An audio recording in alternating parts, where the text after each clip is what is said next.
le secrétaire général du ministère des Mines et de la Géologie, au grand frère Ibrahim Gueye, qui est aussi connu, au-delà de ses fonctions, par son intérêt particulier et tout simplement intellectuel sur toutes les questions liées au développement de façon générale. Je salue Monsieur Mamadou Mansour Diagne, qui aussi représente notre partenaire technique et financier, l'USAID, donc la contribution du peuple américain dans le développement économique et social de notre peuple sénégalais. Je salue notre partenaire, collaborateur dans le cadre de ces activités que nous menons ensemble depuis presque 6 mois, c'est-à-dire l'Irak, l'Union des réalisations communautaires, avec qui nous travaillons dans la déclinaison des activités et des réflexions produites dans ce cadre-là auprès des populations les plus éloignées. Mesdames et messieurs, je dois aussi particulièrement saluer la présence des partenaires qui sont des partenaires d'exécution au niveau local, avec qui nous avons signé aussi des conventions de partenariat. Il s'agit du conseil départemental de Tivaouane, aujourd'hui représenté par son secrétaire général, M. El Hadji Malick Diop, ancien maire de Tivaouane, qui est aussi un expert connu dans le domaine des finances décentralisées au niveau de l'UEMOA. Monsieur le secrétaire général du conseil départemental de Saint-Louis, M. Dia, ici présent également, qui aussi est un expert connu en matière de décentralisation et développement local. Ce sont les 2 collectivités territoriales avec qui nous avons cheminé dans le cadre des activités de ce projet pour nous permettre d'ancrer ce que nous faisons au niveau territorial et local dans le cadre de conventions dûment signées à cet effet. Nous remercions tous ceux qui sont là, tous les services. Et aujourd'hui, je suis content d'avoir presque tous les services des finances publiques, aussi bien la DGID bien représentée, la direction du budget, mais aussi le Trésor aussi bien représenté dans le cadre de cette activité. Et également tous les autres acteurs de la société civile avec qui nous travaillons au quotidien sur les mêmes chantiers, à savoir particulièrement aujourd'hui les chantiers de la participation, de l'accès à l'information, de la redevabilité des politiques publiques, particulièrement les politiques publiques relatives au financement tout simplement du développement national et qui passe par donc le budget. Et toutes nos activités réunies, telles éparses qu'elles peuvent être, contribuent tant soit peu à ce que nous puissions améliorer les conditions dans lesquelles les ressources domestiques sont mobilisées dans notre pays et surtout redistribuées en faveur des intérêts des populations, plus particulièrement surtout les populations les moins outillées à accéder au niveau des centres de décision. C'est en fait tout l'intérêt que nous avons eu, l'ex-Africa, à répondre à l'initiative de l'État du Sénégal, accompagné par son partenaire l'USAID, pour que les acteurs qui sont en dehors de la sphère de l'État peuvent aussi jouer un rôle et contribuer dans le cadre du schéma de gouvernance participative inclusive, mais également dans l'esprit des réformes des finances publiques dans l'espace UEMOA qui sont domestiqués au niveau du Sénégal. Ces objectifs politiques sont notre intérêt quotidien.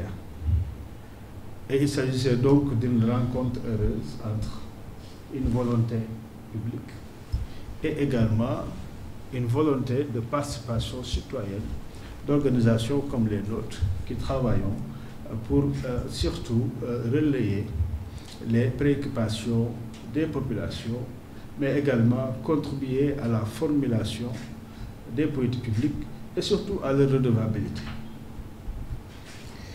Donc c'est dans ce cadre-là que Lex-Africa, avec URAC, nous avons répondu à l'appel, à la proposition de projet de l'USAID dans le cadre de ce projet appui à la gestion des finances publiques qui est mis en place à travers le cabinet Deloitte pour pouvoir donc contribuer à cet objectif final. Notre collègue Mamadou Mansour reviendra de façon beaucoup plus précise sur les finalités et objectifs de ce programme. Nous allons surtout essayer de montrer quelle a été notre proposition et pourquoi cette proposition. Donc, je l'ai dit tantôt, il y a une congruence entre la volonté publique et également une offre citoyenne dans ce domaine. C'est pour cela que Lex et URAC ont proposé un certain nombre d'activités dont l'objectif est d'améliorer la participation citoyenne et la transparence des politiques budgétaires au Sénégal. Et cela se fait par rapport à un certain nombre d'enjeux que nous avons considérés. Il s'agit d'abord des enjeux liés à l'importance d'une mobilisation des ressources domestiques beaucoup plus efficace par rapport au paradigme international de financement du développement qui insiste sur l'exploitation accélérée des ressources naturelles pour arriver à une croissance, mais également qui favorise des mécanismes de participation ou de partenariat avec les secteurs privés et également qui doivent prendre en charge en fait les perspectives actuelles, vous allez dire finalement reconnues du développement qui ne peuvent se faire que dans le cadre d'une approche locale. Et les gens à ce point-là sont très bien identifiés, déjà même dans la formulation des politiques publiques, parce que l'État partage avec nous ses préoccupations par rapport au déficit budgétaire, partage avec nous également sa volonté et les efforts qui sont faits pour améliorer davantage donc, la mobilisation des ressources, mais également partage ses préoccupations pour aller vers un développement beaucoup plus équitable, aussi bien sur le plan social et territorial. Et donc, c'est sur ce plan-là que nous avons jugé nécessaire de baser notre formulation, non seulement sur les questions de transparence et de participation au niveau du processus d'élaboration des politiques budgétaires de façon générale, mais surtout sur les préoccupations liées aux objectifs de développement territorial, qui renvoient tout simplement à la finalité de la politique de décentralisation, dont l'horizon 2025 est d'arriver à des collectivités territoriales qui sont fortes, qui sont viables, compétitives et durables surtout. Et cela va également en étroite corrélation avec aussi, en plus des compétences qui sont décentralisées, donc davantage de pouvoir et de moyens aussi qu'il faut donner à ces collectivités territoriales-là. Mais également, c'est dans un contexte dans lequel le Sénégal entre dans cette dynamique globale d'accélération de l'exploitation des ressources en décidant d'améliorer l'exploitation des ressources naturelles de façon générale, mais plus particulièrement comme nous le vivons depuis les 10 dernières années, les ressources extractives, c'est-à-dire minières. Et aujourd'hui, nous allons, en 2024, entrer dans cette phase d'exploitation des ressources en hydrocarbures, le gaz particulièrement et aussi du pétrole. Donc dans ce contexte-là, il y a des enjeux aussi d'optimisation des revenus que le Sénégal peut tirer de cette nouvelle économie pour pouvoir redistribuer ces revenus-là vers les populations les plus défavorisées, en priorité celles qui sont directement impactées par ces opérations minières, parce qu'il faut le rappeler, même s'il y a une rente qui est attendue, il y a aussi énormément d'externalités négatives qui proviennent des opérations extractives et donc beaucoup de choses qu'il faut tout simplement essayer de corriger ou bien sur lesquelles il faut anticiper pour pouvoir ne pas déséquilibrer la structure économique globale, mais surtout ne pas continuer à étendre également l'amplitude des inégalités, parce que comme nous le savons, dans les pays où ces ressources existent et qui ont les mêmes caractéristiques que le Sénégal, c'est-à-dire les pays à revenus faibles ou intermédiaires, ou bien à organisation institutionnelle donc pas très robuste, le risque est qu'il y a de fortes inégalités qui se développent à partir de là, parce qu'il y a une partie, une minorité qui peut profiter de cette nouvelle économie au détriment de la majorité et surtout celle qui vit d'activités économiques durables, comme certaines que nous avons eu à rencontrer dans le cadre de ce travail. Donc le choix de Tivaouane et de Saint-Louis n'est pas fortuit, parce qu'on a choisi deux collectivités territoriales où il y a une concentration d'exploitation minière Tivaouane, où il y a également un impact direct sur des secteurs économiques avérés liés à l'exploitation offshore du gaz au large de Saint-Louis. Et donc, ceci nous a permis d'aller, dans le cadre de ce travail-là, au contact de ces populations et de ces acteurs qui sont concernés, aussi bien dans le département de Tivaouane que dans le département de Saint-Louis, pour pouvoir comprendre avec elles, ces populations-là, les préoccupations et les priorités qu'ils ont à leur niveau, et voir comment maintenant les dispositions légales, contractuelles et même non contractuelles qui existent en termes de mobilisation des ressources qui doivent être redistribuées au niveau des collectivités territoriales sont effectifs et efficaces. C'est ce que justifie notre choix de faire cette étude, parce que tout ce qu'on doit faire ou bien tout ce qu'on doit dire, nous devons l'axer sur des bases évidentes. Et ces bases évidentes-là, il n'y a que la recherche et le partage de savoir par des échanges comme ce que nous essayons d'avoir après aujourd'hui qui peuvent le permettre. Et donc c'est cela qui nous a amené à faire ce travail-là, que nous nous rendons compte, parce que nous ne sommes pas trop pressés dans ce plan-là, parce que ce qui est important, c'est les révisions finales. Nous nous rendons compte que plus que nous rencontrons des acteurs, plus que nous avons besoin de prendre de temps pour préciser véritablement donc, les conclusions que nous allons partager. Et donc, c'est un peu ce que justifie cet atelier d'aujourd'hui, où nous allons essayer de partager avec vous les résultats, mais je suis tenté de dire toujours encore les résultats provisoires de ce travail, parce que nous allons les confronter également à d'autres points de vue que nous n'avons pas encore eu. Par exemple, je profite de le dire, nous n'avons pas eu la possibilité jusqu'à présent d'avoir une rencontre avec le Trésor public, mais je suis content et heureux d'avoir aujourd'hui mon frère Béni présent.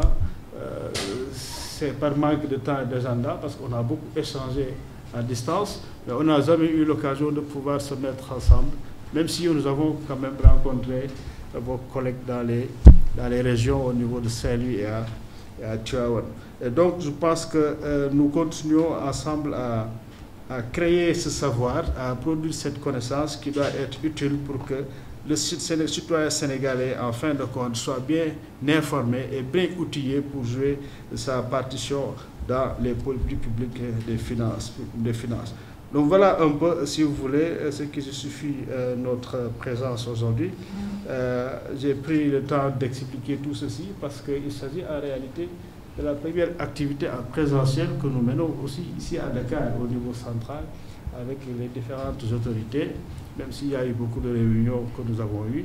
Et donc, c'est l'occasion de réfléchir donc la mémoire à tout le monde sur les objectifs de ce travail que nous faisons, que nous avons fait pendant une période de 6 mois et que nous espérons pouvoir continuer à approfondir si tout le monde en voit l'intérêt, bien évidemment, surtout pour nous, l'intérêt le plus essentiel, le plus déterminant, c'est celui-là du citoyen sénégalais, où est-ce qu'il peut se trouver à pouvoir davantage contribuer à l'élaboration, à la formulation, à la mise en œuvre, mais surtout à la redevabilité des politiques publiques, surtout celles qui sont centrales, liées à la loi la plus importante après la loi Constitution, c'est-à-dire la loi des finances, qui redistribue les ressources de notre nation vers ce peuple-là, à qui appartiennent justement les ressources, toutes les ressources.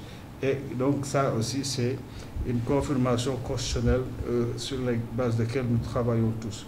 Donc voilà, mesdames et messieurs, le propos introductif que je voulais juste partager avec vous pour nous permettre tous d'être en phase par rapport à cette journée qui nous réunit. Voilà, donc, voilà, d'accord. Je retourne donc à Bigué, donc, comment dirais-je, cette responsabilité de redistribuer la parole à ma suite. Et merci à tout le monde. Merci, Président. Merci pour la générosité de cette introduction qui permet de poser les bases de ce travail sur lequel on s'engage. J'en profite également pour adresser mes salutations chaleureuses à l'honorable Alphonse Mané Sambou, qui ne cesse de manifester sa disponibilité depuis qu'on est entré en contact. Et dire aussi que la territorialisation des politiques publiques requiert une appropriation de ces dites politiques publiques par les leaders locaux, mais surtout par les communautés locales, qui ainsi pourront exercer pleinement le contrôle citoyen et promouvoir la redevabilité. C'est ce à quoi contribue notre partenaire l'URAC, qui, par son maillage territorial, informe et sensibilise les communautés sur les thématiques cruciales relatives à la gestion des finances publiques. Et l'URAC est aujourd'hui représenté par Souleymane Bouk, son vice-président, ou devrais-je dire Monsieur le maire, à qui je passe la parole pour son introduction. Je commencerai d'abord par le représentant du ministre des Mines, monsieur le représentant du ministre des Finances, monsieur le président de l'Aide Africa, Eliman, monsieur le représentant de l'USAID, appui à la gestion des finances publiques, monsieur Mansour Diagne. Je pense que je ne serai pas long, puisque Eliman a un peu campé le débat en présentant les objectifs, en déclinant en tout cas le partenariat qui existe dans le cadre de ce consortium entre l'URAC et l'Aide Africa.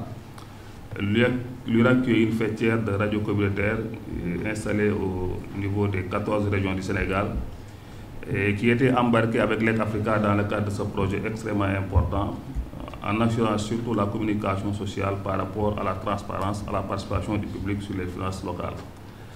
Et je crois qu'aujourd'hui, il s'agira peut-être de partager cette étude qui est extrêmement importante pour nous et dire qu'en tout cas, ce partenariat nous a permis en tout cas d'apprendre beaucoup de choses dans le domaine des finances publiques. Et c'est l'occasion de remercier tous les acteurs en tout cas qui ont répondu à notre invitation, mais surtout les acteurs sur le terrain que nous avons eu à côtoyer, les personnes avec lesquelles on a eu à susciter des débats au niveau des radios communautaires. Je voudrais remercier tout le monde et dire qu'en tout cas, ce partenariat a été un partenariat très fécond. Et remercier les acteurs, remercier les partenaires, surtout l'USAID, appui à la gestion des finances publiques, qui a cru en ce projet et qui nous a beaucoup accompagnés du point de vue technique comme du point de vue financier. Merci Bigué, je ne serai pas long parce que je pense, comme je l'ai dit tantôt, Eliman a, en tout cas, dans le cadre de sa note introductive, a expliqué les tenants et les aboutissants qui nous ont permis de répondre à l'appel à proposition de l'USAID. Je vous remercie. Merci beaucoup. Merci Souleymane. C'est en effet un partenariat très fécond avec... Vous me permettrez donc de placer quelques mots, d'abord de salutation, ensuite quelques mots sur le projet USAID appuie la gestion des finances publiques. Et peut-être avant aussi de finir par quelques propos sur le prétexte de cette rencontre d'aujourd'hui, la restitution de l'étude sur les ressources budgétaires. Donc je disais que je suis donc M. Mamadou Mansour Diagne, donc le bourg des Falen et des Nyangen, représentant le projet USAID appuie la gestion des finances publiques. Vous me permettrez donc d'abord de vous transmettre les salutations du chef de projet, M. Jean-Marc Lepin, qui est actuellement hors du territoire national, et de son adjoint, Serigne Amadou Sey, qui est aussi un ancien du Trésor, et donc qui vous transmettent leurs salutations. Je signale aussi que je suis dans la salle avec mes collègues, Madame Maïmouna Samb, qui est à ma droite, qui est chargée des questions de communication au niveau du projet, et de Pape Sanou Faye, qui est aussi chargé des ressources, des subventions, surtout pour les OSC. Et monsieur le représentant du ministère des Mines, monsieur aussi Mamoud Diop, représentant de la DGB, qui est aussi notre point focal au niveau du ministère des Finances et du Budget, monsieur le président de l'Irak, et monsieur le vice-président de l'ex-Africa, monsieur le vice-président de l'Irak, chers participants en rang et qualité, nous vous saluons. Nous avons aussi le plaisir de constater que dans la salle, nous remarquons la présence d'autres organisations de la société civile qui sont aussi partie prenante du projet. Et donc ça traduit l'esprit de synergie et on va dire collaboratif qui existe aussi entre les différents acteurs qui interviennent dans le cadre du projet. Ce que nous magnifions. Je pense qu'on a cessé de le relever, de souligner l'intérêt qu'il y a à construire des interactions entre acteurs qui évoluent dans le même projet. Et donc le fait qu'on ait cette présence, on va dire active, au niveau de cette rencontre, nous rassure de ce point de vue. Le projet USAID appuie la gestion des finances publiques a le plaisir d'être là parce que cet atelier se déroule effectivement dans le cadre du programme que nous déroulons maintenant depuis 2 ans au niveau du Sénégal. Programme qui est initié par le gouvernement sénégalais et le gouvernement américain dans le cadre de la mise en œuvre des réformes sur les finances publiques. Vous le savez tous mieux que moi, en accord avec les directives de l'UEMOA, notamment sur les questions liées à la transparence. Et il est heureux de constater qu'au niveau du Sénégal, il y a déjà une forte internalisation de ces directives au niveau de nos lois, de nos textes, et qui régissent le fonctionnement de ces questions au niveau du Sénégal. Et donc, c'est le lieu de magnifier le leadership, le fort leadership du gouvernement, donc du Sénégal, sur ces aspects-là. Et donc, c'est ce même gouvernement qui avait émis l'intention au niveau de celui américain d'être accompagné pour que la mise en œuvre de ces réformes soit efficace. Et c'est pourquoi ce projet existe maintenant depuis 2 ans, pour accompagner non seulement l'essentiel des ministères du gouvernement, mais aussi pour élargir cet accompagnement aux acteurs non étatiques, en l'occurrence les OSC, les organisations de la société civile, qui effectivement aussi interagissent avec les structures gouvernementales sur la thématique d'enjeu, qui est la thématique de la transparence budgétaire et la participation du public au processus du budget. C'est le lieu de relever que ce projet a essentiellement 3 composantes. La première composante, c'est la composante amélioration de la transparence budgétaire et la participation du public au processus budgétaire. C'est dans le cadre d'ailleurs de cette composante-là que se déroule cette activité-là. Et j'ai l'honneur d'ailleurs de coordonner cette composante. La deuxième composante, c'est la composante qui vise à améliorer la programmation, la préparation, l'efficacité de la mise en œuvre du budget et la gestion de la réforme comptable, qui est donc coordonnée par le chef de projet adjoint, M. Serigne Amadou Sey. Et la troisième composante de ce projet, c'est la composante qui vise à renforcer les contrôles internes et externes. Parce que vous savez tous qu'au niveau du Sénégal aussi, il y a beaucoup de structures qui sont logées au niveau des ministères qui assurent le contrôle interne. Et au niveau aussi, en dehors du gouvernement, il y a d'autres structures comme la Cour des comptes qui assure ce contrôle-là. Et nous avons l'honneur d'assurer aussi un accompagnement pour toutes ces structures au niveau national. Rien que la comptabilité qu'on a fait de manière sommaire des activités qu'on a eu à dérouler depuis que le projet a été lancé en janvier 2021, nous en sommes à environ à plus de 130 activités qui ont été déroulées au niveau national. Nous avons aussi plus d'une trentaine d'entités qui ont été accompagnées. Et quand je dis entités, comme je l'ai dit tantôt, c'est aussi bien des entités étatiques que des entités non étatiques, en l'occurrence le consortium Lex-Africa URAC. C'est plus de 2800 aussi personnes qui ont bénéficié aussi d'un renforcement de capacité. C'est aussi bien des acteurs qui sont au niveau du gouvernement que des acteurs qui sont en dehors du gouvernement.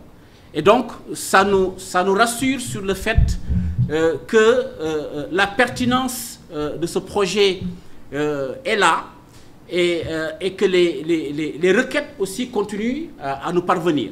Au moment où je vous parle, nous avons encore d'autres requêtes qui proviennent des différents ministères sectoriels pour bénéficier de l'accompagnement, plus particulièrement dans le cadre de la mise en œuvre du budget programme, entre autres capacités à soutenir.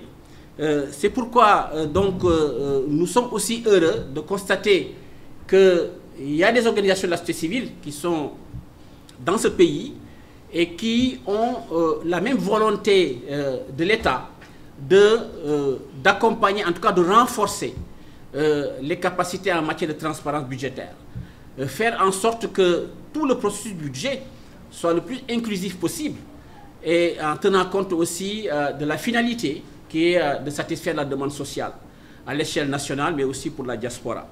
Et donc nous, notre volonté, c'est de rajouter notre volonté à celle qui est triple, celle de l'État, celle des acteurs non étatiques, donc la société civile, mais celle aussi des populations. Donc c'est cette triple volonté que nous essayons de renforcer pour arriver à ce qu'on appelle la transparence budgétaire, pour arriver à ce que aussi, de manière plus globale, la gestion des ressources, des finances publiques soit une gestion efficiente et en rapport avec les objectifs qui sont les vôtres. Maintenant, pour en venir à la journée, donc au prétexte de notre rencontre d'aujourd'hui, qui est donc la restitution de l'étude sur les ressources budgétaires et les mécanismes de transfert vers les collectivités territoriales, en rapport bien évidemment avec les ressources extractives. C'est dans le prolongement de deux autres restitutions qui ont déjà eu lieu à Tivaouane et à Saint-Louis, et auxquelles aussi on a participé avec bonheur.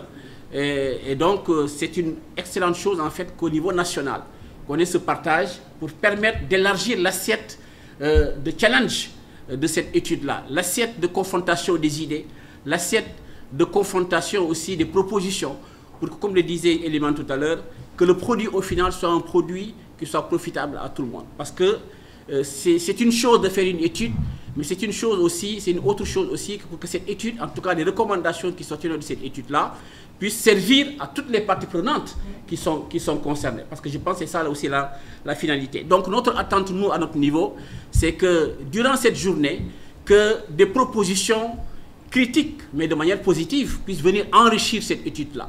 Parce que nous pensons que c'est tout l'intérêt de toutes les parties prenantes qui sont concernées, aussi bien au niveau du gouvernement, qui pourrait s'adosser, en tout cas s'appuyer sur cette étude-là pour améliorer ces processus de prise de décision. C'est aussi l'intérêt pour les autres acteurs non étatiques d'enrichir leurs données, d'enrichir aussi leurs propositions à l'endroit de l'État. Donc c'est sur ces propos que je voudrais donc remercier le consortium pour avoir tenu cette session, remercier aussi tous les participants qui sont dans cette salle et pour avoir honoré de votre présence cette rencontre, en espérant qu'au bout du compte, on aura de la qualité pour le document en fait qui sera finalisé à l'issue des différentes interactions qui auront lieu. Donc je souhaite plein succès à cette rencontre et vous remercie par avance. Merci beaucoup.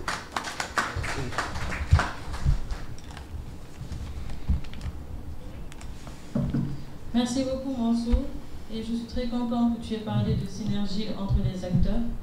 ce qui est bien le cas avec nos collègues de la société civile, notamment OCDEA, le Conseil national de la jeunesse, Alphadev, Ecopop et tous les autres, qui sont partie prenante de toutes nos activités, même au niveau local. Et cette synergie est en effet importante pour assurer la cohérence et surtout la complémentarité des informations partagées au grand public. Cette synergie est l'ADN du consortium, particulièrement de l'ex-Africa, qui, par une approche inclusive, implique et sollicite les acteurs pour contribuer et accompagner les interventions. Et on est content à chaque fois de trouver du répondant à ces sollicitations, notamment auprès du ministère des Finances et du Budget, qui, comme les autres, n'ont ménagé aucun effort pour accompagner le déroulement des activités et la réussite de la contribution du consortium. Et le ministère est aujourd'hui représenté par Sété Mamoudjo, à qui je passe la parole.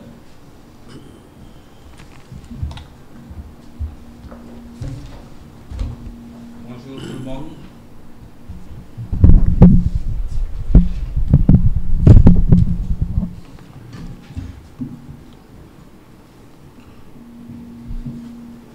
Bonjour tout le monde. Merci beaucoup Bigué. Je ne voudrais pas être long parce que déjà le sujet est campé, le contexte, les enjeux sont partagés et largement, nous sommes largement d'accord sur ces développements. Peut-être marquer de notre présence, notre adhésion à ce projet. Et depuis que le DGB, depuis que le ministre des Finances était DGB, nous avait instruit de prendre toutes les dispositions pour accompagner la société civile, les organisations de la société civile, surtout en matière de gestion des finances publiques.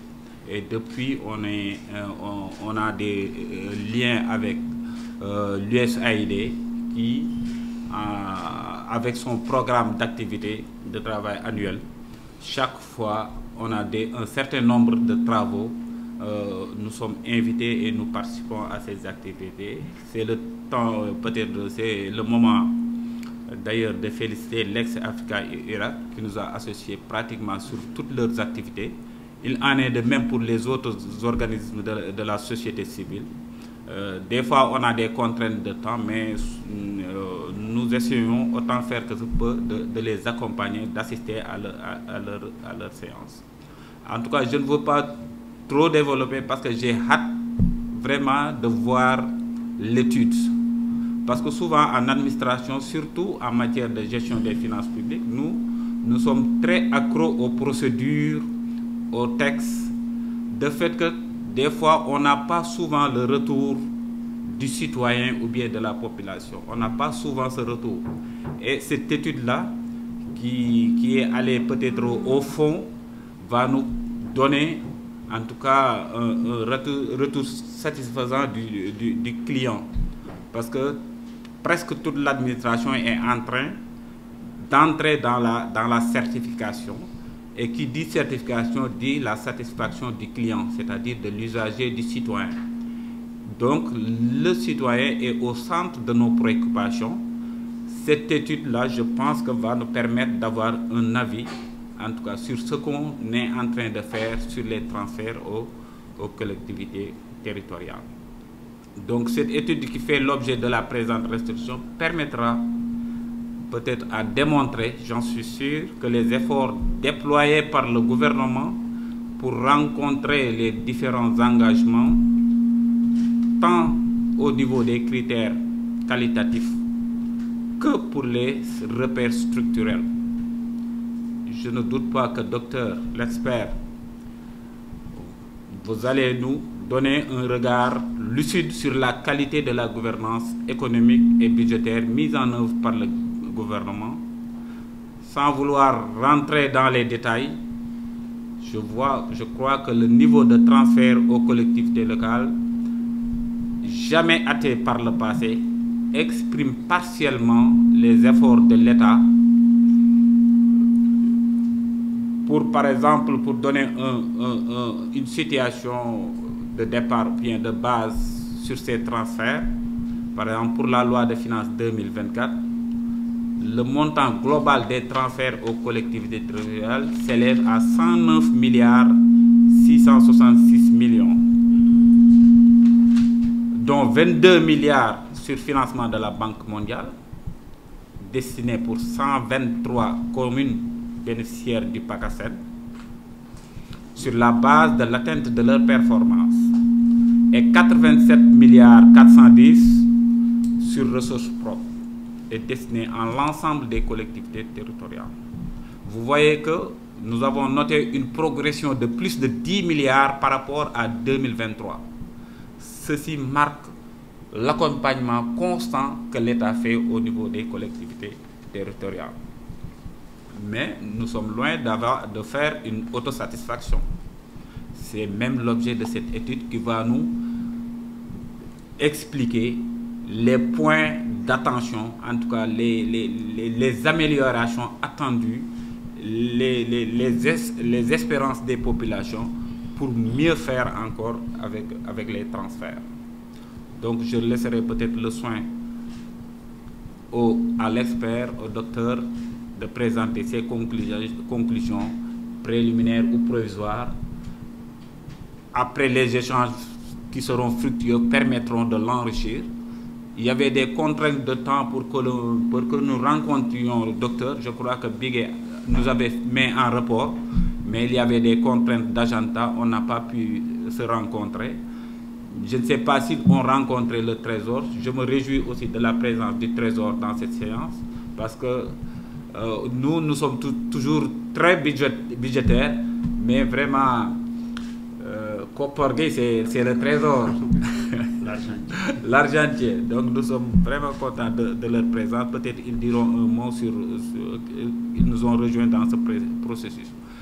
Je crois que je ne vais pas rajouter grand-chose. C'est vraiment au nom du ministre des Finances et du Budget et du directeur général du budget que nous sommes là et qu'ils nous ont instruits de vous accompagner sur tous les plans en matière de finances publiques, et nous nous réjouissons de notre présence. Merci. Merci beaucoup. Merci, Cédric. En effet, nous étions, lorsque nous nous sommes rendus à Dr Hazim était en déplacement, mais ce n'est que partie remise. Aujourd'hui, avec nous, on a un autre acteur crucial qui nous accompagne pour cette restitution et pour nous apporter son expertise et surtout plus d'orientation par rapport au secteur extractif, qui est un aspect déterminant de cette étude.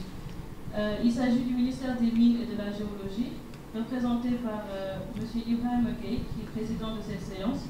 Bonjour, M. Gueye. Bonjour, Madame Nia. C'est allumé. Merci. Donc, c'est le collègue Diop qui a eu l'amabilité de bien me transférer la présidence. Donc, j'aurais bien voulu qu'on fasse une transition générationnelle, comme c'est des jeunes collègues. Donc, comme nous sommes maintenant un peu plus vers la sortie, donc nous acceptons avec plaisir, mais ces propos auraient pu tenir lieu vraiment d'ouverture, parce qu'il a donné le cadrage vraiment au niveau de l'État, avec les orientations au niveau du ministère des Finances. Donc, mesdames, messieurs les élus locaux, monsieur le coordonnateur du LEG Africa, monsieur le représentant de USAID AGF-FP, monsieur le représentant de l'URAC, mesdames, messieurs les représentants des différents départements ministériels, mesdames, messieurs les représentants des différents organismes de la société civile, monsieur le consultant, mesdames, messieurs. Donc c'est avec plaisir aujourd'hui que nous avons accepté de participer à cet important atelier qui vise sur la restitution de l'étude sur les ressources budgétaires. Donc l'invitation a été adressée au ministre Omar Sarr, qui présentement se trouve hors du territoire national.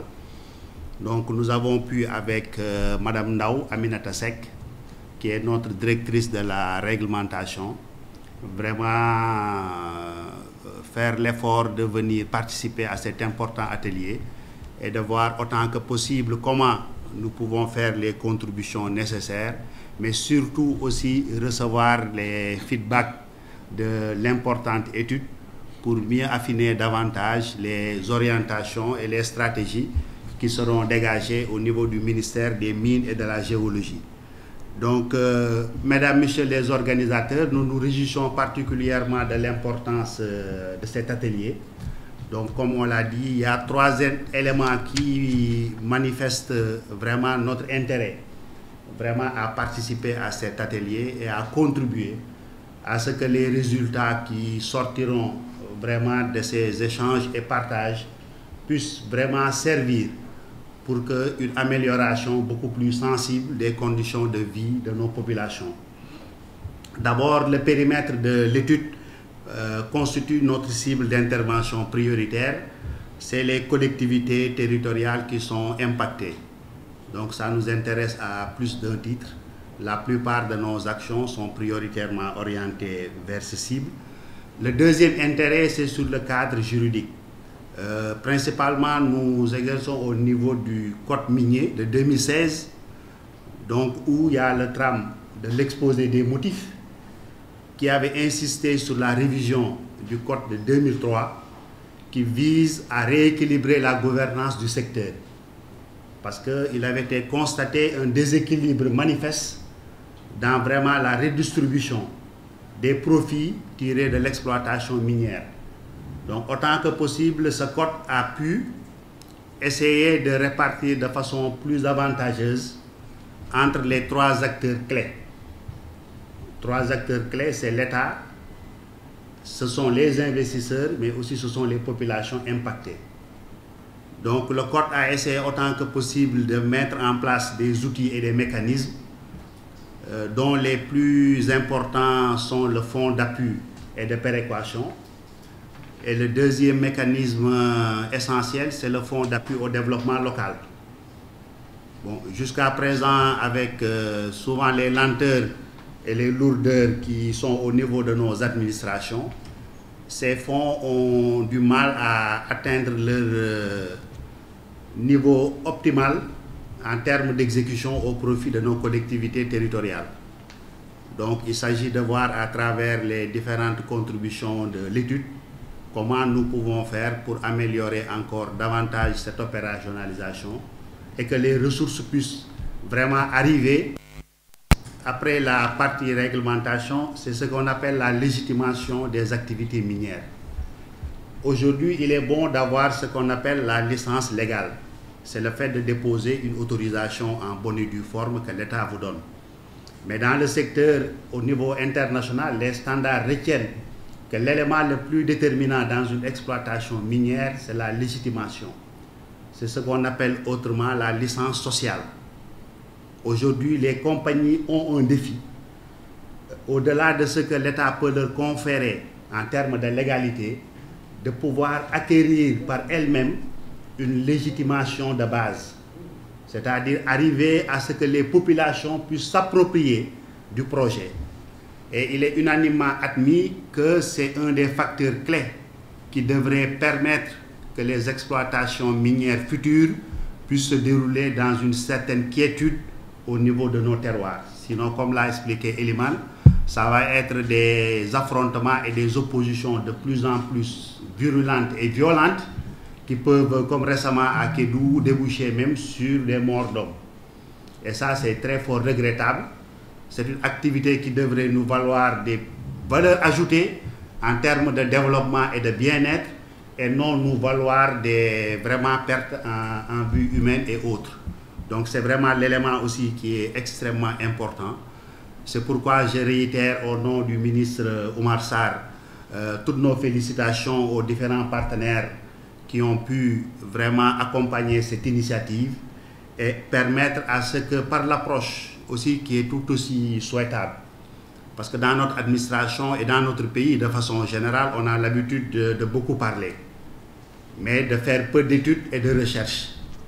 Or, en termes de méthodologie, pour pouvoir vraiment avoir une certaine prééminence sur les problématiques majeures, il faudrait les précéder par une étude sérieuse et quantitative qui puisse permettre d'avoir les éléments objectifs qui pourront fonder la décision et permettre à ce que l'activité puisse normalement être érigée.